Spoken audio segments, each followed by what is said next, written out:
Hey guys, welcome back to the channel. It's the aftermath of Chelsea's two-game sweep of AC Milan, winning 2-0 last night at San Siro. Actually, I wasn't aware that Chelsea hadn't won away in against any Serie A team in like about 20 years. I mean, I guess time flies. Guys, let's do this real quick. This is the ratings show. We're gonna be doing these ratings after every win, after every game, win, lose, or draw. We're gonna have a rating. Let's jump on right in. The first player would be our goalie, Kepa in goal. I'm gonna go ahead and give him a 7.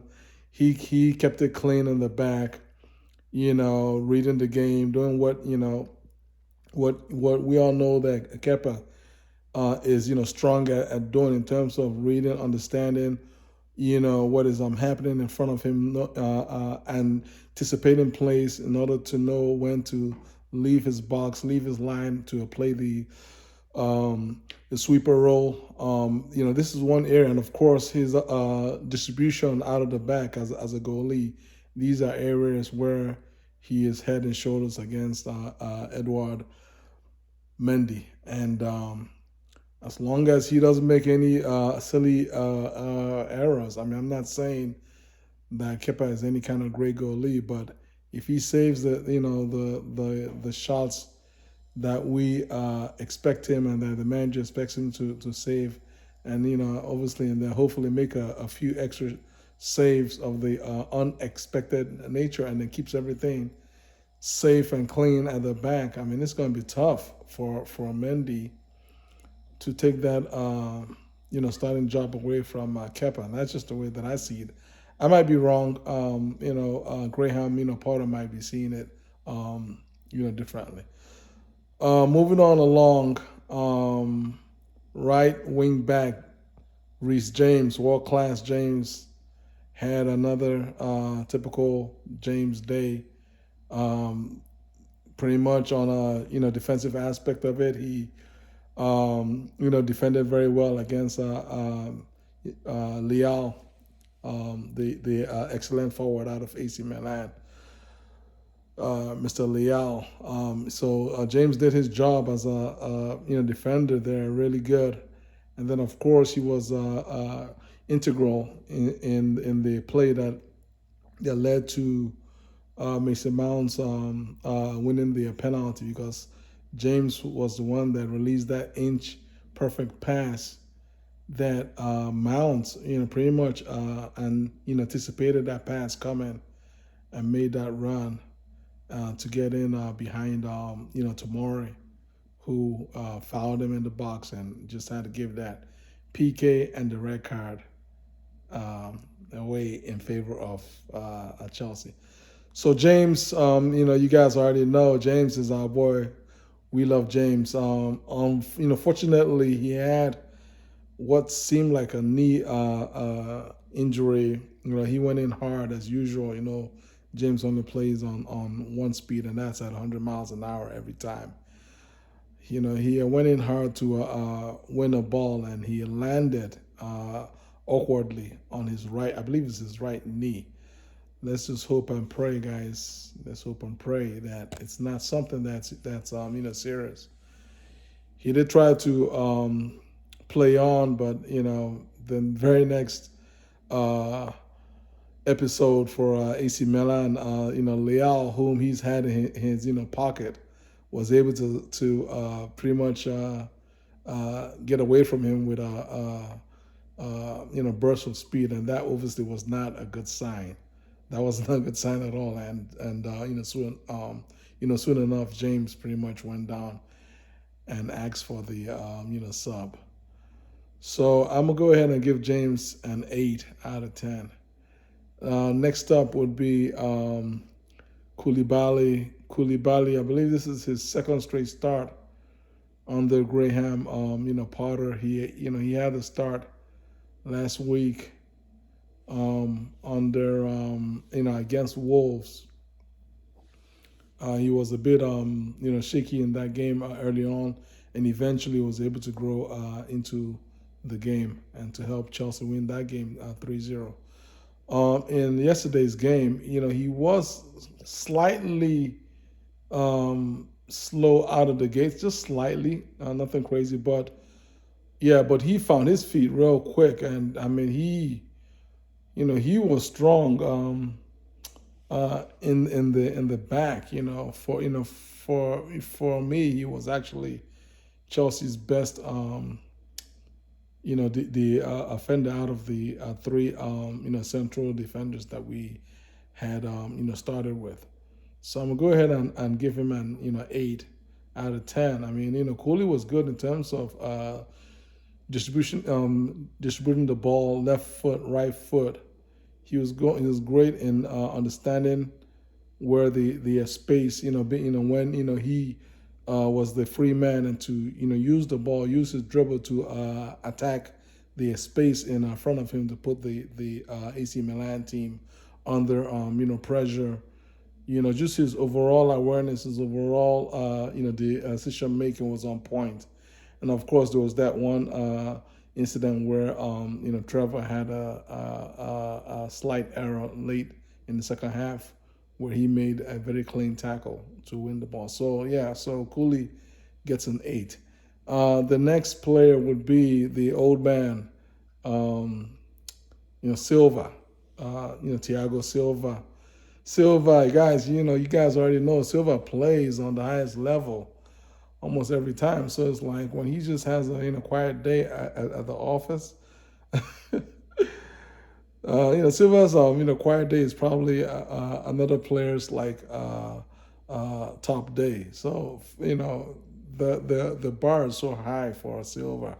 For me, I mean, I expect him to be Superman every time. But I guess Silva understands everything. He understands. Listen, that this game was pretty much done and dusted. There's no need for him to overly exert his old legs and whatnot. Preserve those legs for hopefully Aston Villa on Sunday.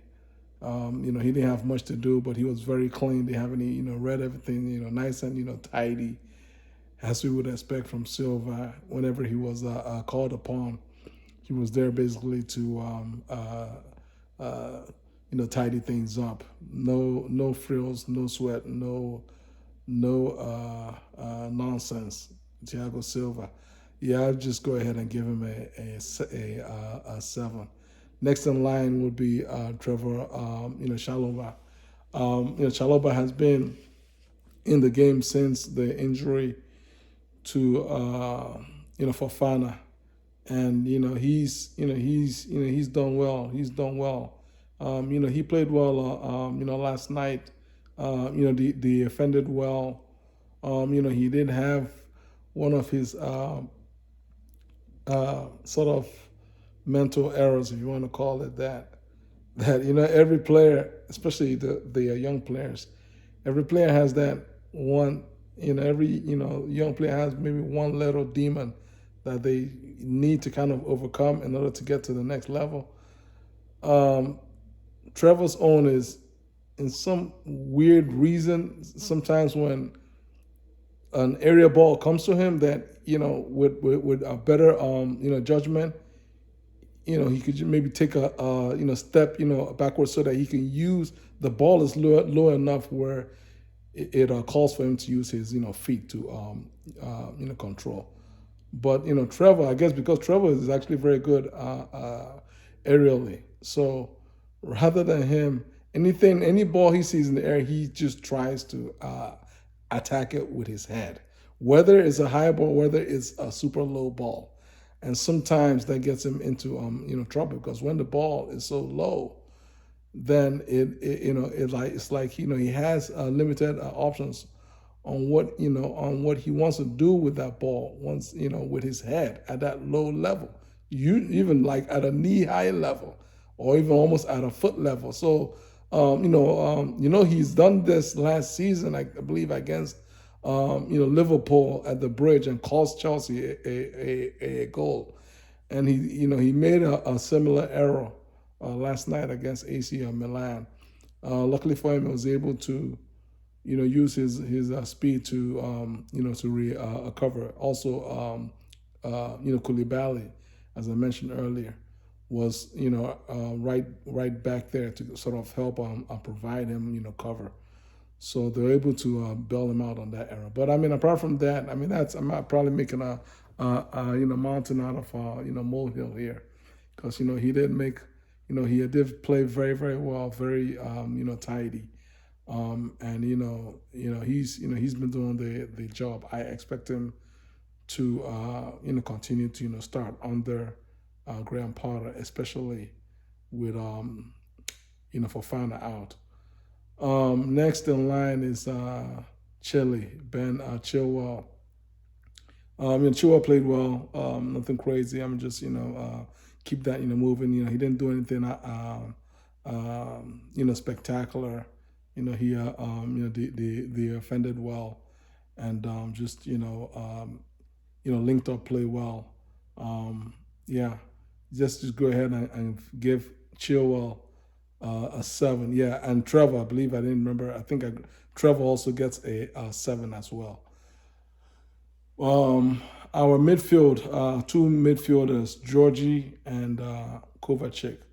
Both of them, the midfield duo of Georgie and Kova, they basically bossed the middle. Obviously, their task became a bit easier once AC Milan went down to 10 men.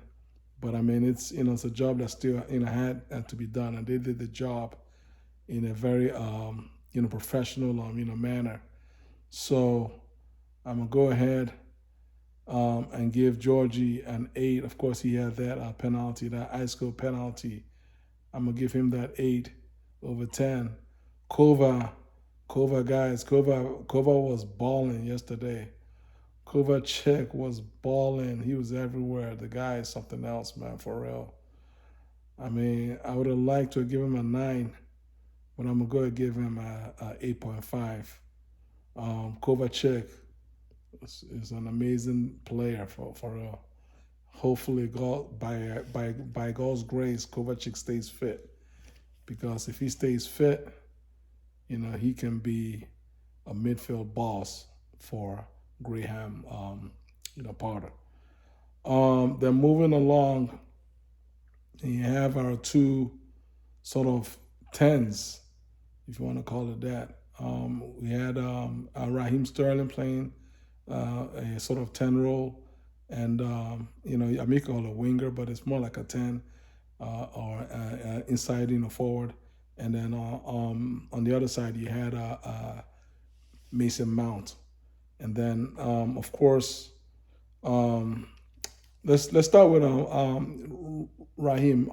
Raheem, for me, he didn't have a bad game per se, but I expected more from Raheem, especially given that AC Milan had one man down for most of the game.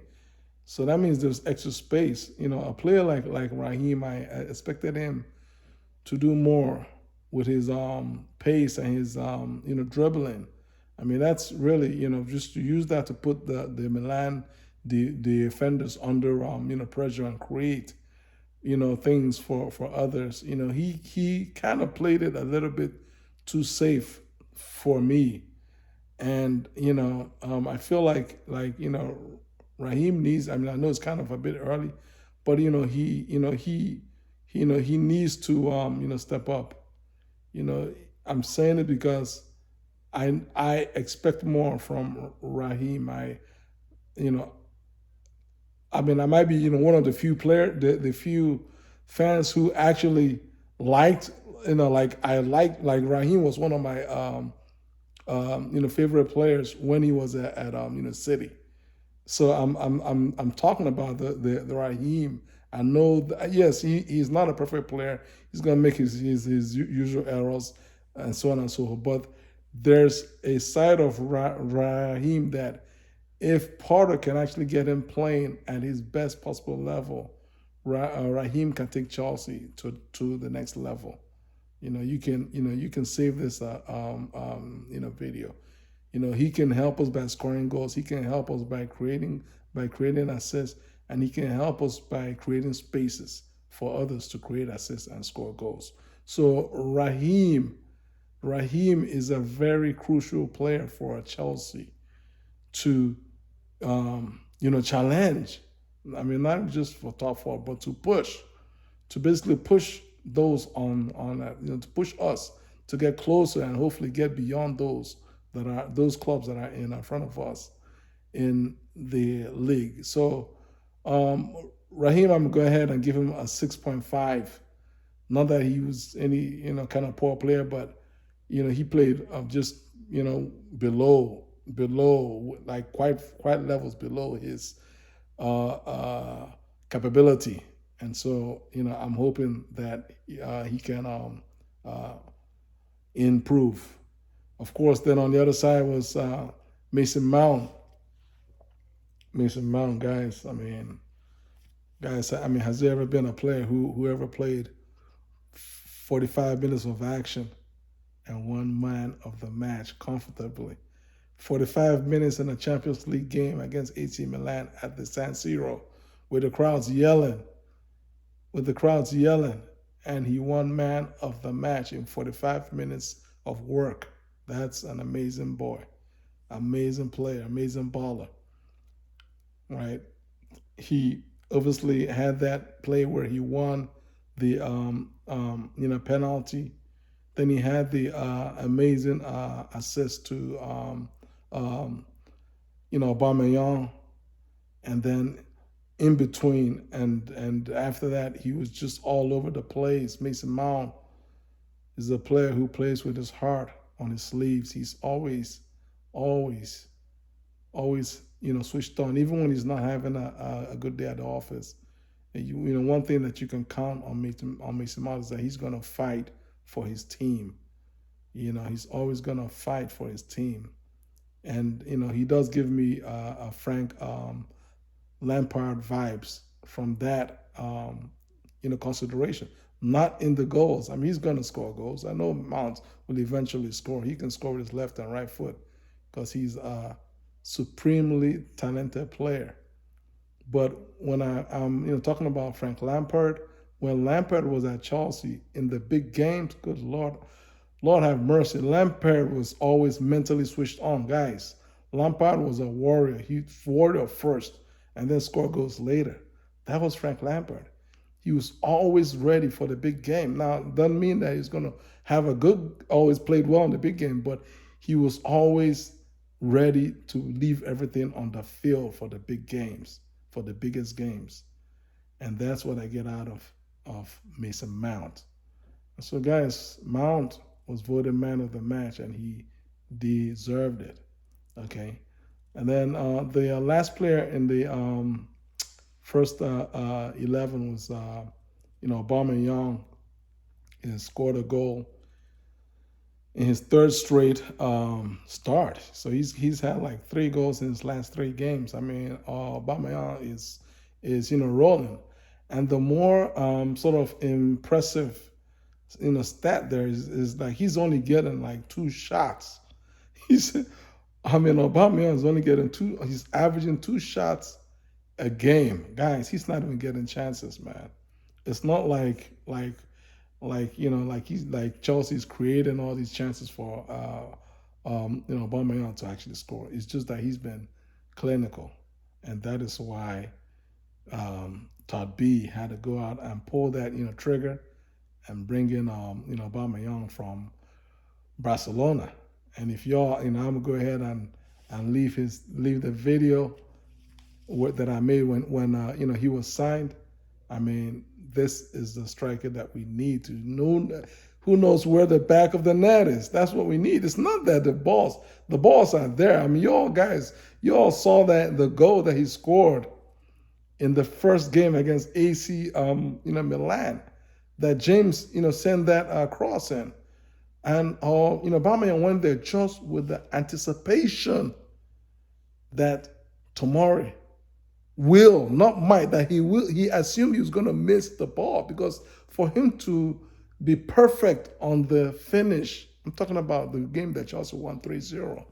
He had to mentally be switched on and saying, listen, he's not even here. So I'm just gonna assume that this ball's gonna get through and have my leg out there to finish it. And that's what Chelsea has been missing.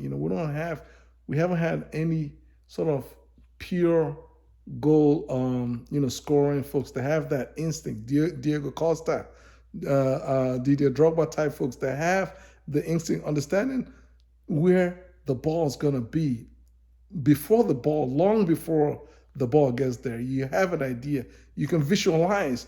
Okay, this ball is going to be at that spot. Let me start heading there before the ball gets there. And of course, leads us to the game last night. His goal, right? The ball seemed like it was meant for Raheem, but what it was Patrick Emerick or Aubameyang. He knew the ball was coming from Mason Mount. Now, whether it's going to what you might call him, to Raheem Sterling or not, that wasn't his problem. The thing is, like, listen, I know this ball is coming, and it's likely going to be coming. I'm just going to go ahead and assume that the ball is coming to me. I'm not going to worry about whoever, whether the defender is there, whether it's my own boy Raheem. This ball is meant for me. I'm gonna go ahead and score the goal and say thank you. And that's exactly what he did. And that's why his finish was a tidy finish. So hopefully Chelsea begin to, create more for, Aubameyang. The more that Chelsea can create for him, then he's going to start scoring. He might be scoring a hat trick soon. And so then after that, obviously, Chelsea was up 2-0, and as I mentioned in the second half, Graham pretty much, you feel me, just turn down the fire a little bit. Like when you like have food on the like a pot on the stove, and the food is done, but you don't but you ain't ready to eat yet. You just want to just keep it warm. You just turn the heat all the way down just so it can simmer, right? Simmer underneath and just keep it warm, just in case, right?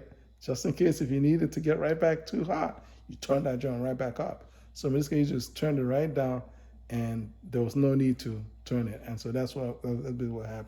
We just had it turned down. Professional job. Brought in Gallagher to keep the pressure on. Brought in Ruben Loftus-Cheek to again keep that extra grip in midfield, not give them any hopes or dreams that they're going to pull anything back and get the crowd back in the game. Brought in Aspilicueta to replace James. So guys, I mean that was pretty much it. I mean those guys came in. There's no much need to give them a rating score. They just came in to do their job, to just see the game through. But if I was gonna give them a score, I would just give all of them sevens, because they just came in for 45 or so minutes to see it out. And Chelsea saw it out and won the game 2-0. So now we got 7 points. We're on top of our group in Champions League, and our next game is away. I believe our next Champions League game is away game away at RB Salzburg, and if Chelsea wins that match, then we're going to pretty much not just qualify, but we're going to pretty much wrap up first place in our group, because we have the head-to-head advantage. Actually, no.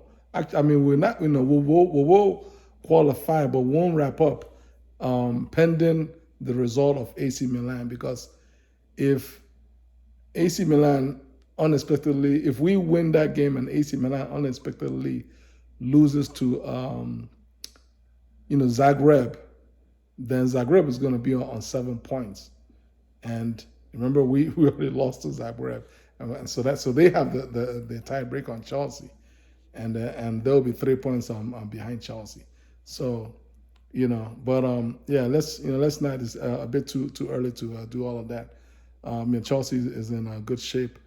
Next assignment is against Aston Villa on Sunday. Onwards and upwards.